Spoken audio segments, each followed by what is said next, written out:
Hello everybody, it is your boy NCS7 here, and welcome back to another review video. So today I'm going to be reviewing Fire Emblem Three Houses. I finally got my way through the game, and yeah, it's time to talk about it. I made a first impressions video, but this is going to be the full-on review, so hope you're excited. So let's start with the presentation now. I have not played any of the other Fire Emblem games, at least at the time of making this video, so I can only really assume that this game is a very good successor to those of the previous ones. I mean, even so, it's still really fun, and it looks really nice, and it plays similar to that of the other games, at least from what I've seen. At least the battle sections.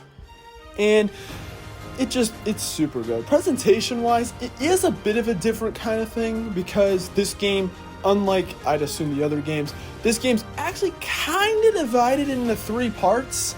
Like, there's three different houses you can choose from.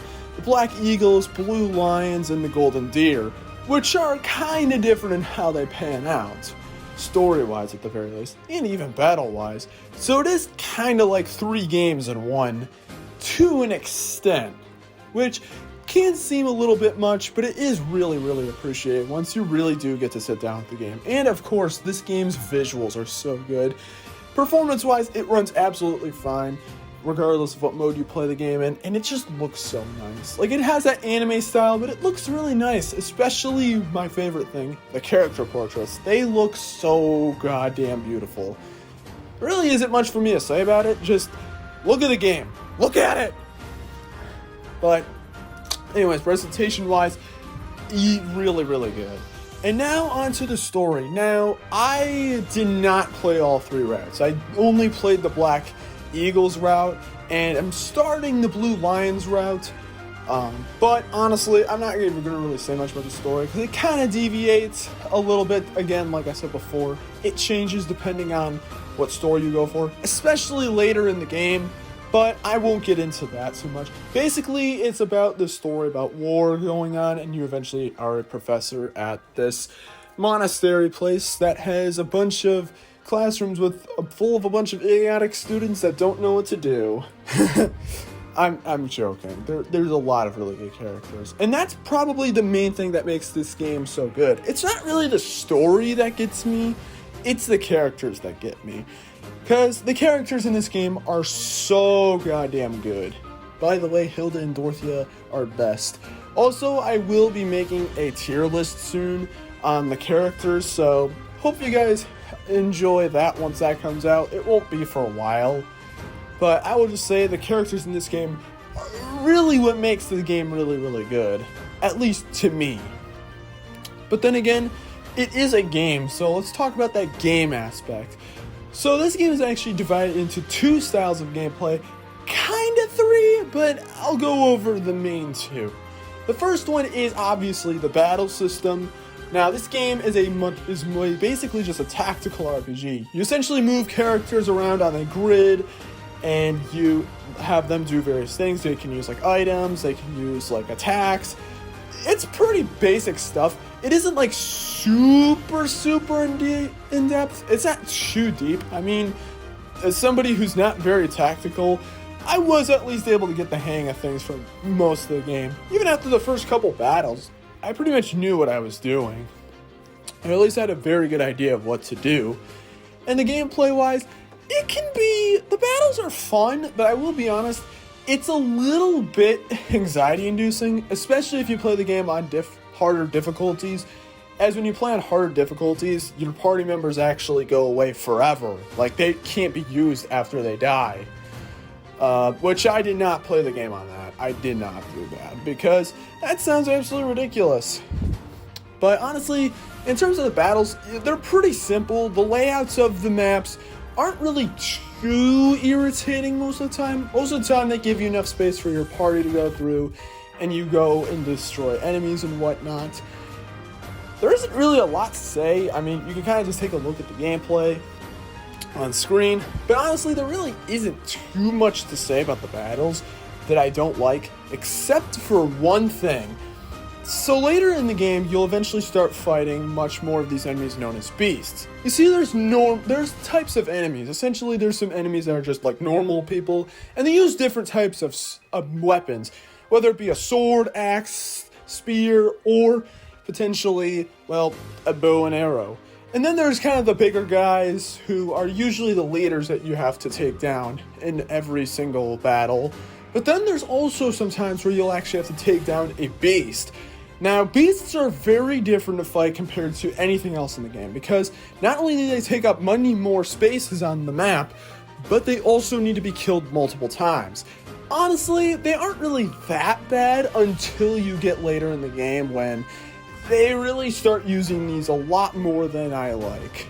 And it gets really annoying after enough time. I don't like fighting the beasts. Honestly, this is what made the game become really hard, especially later in the game, but I guess that's what war is, I guess. Relentless and ruthless.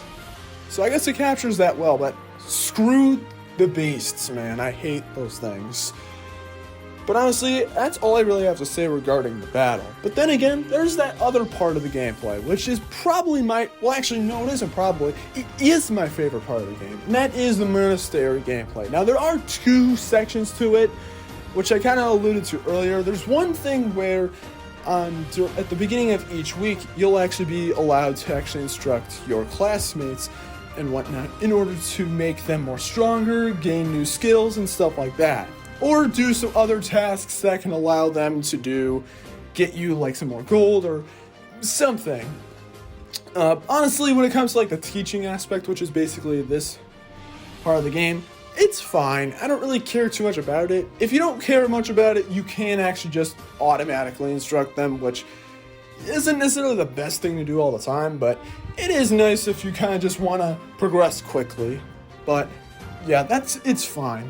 But then we get to exploring the monastery and doing things around there, which is really, really fun. This is basically when you get to move around, and it's a pretty big map that you can walk around, and you can do a lot of different things. But the main thing that you can do is you can do like some training stuff, you can have some tea with your fellow classmates, and you can also eat with your classmates with a meal, or you can also go to the cathedral, I believe it's called, and actually sing together. Now you might be wondering, why do you do this? Well, it is because of the supports that are made. You see, this game has an option known as support, which basically is a kind of, I don't really know how to explain it. Basically, let's say like you have a meal with like Ash and Mercedes.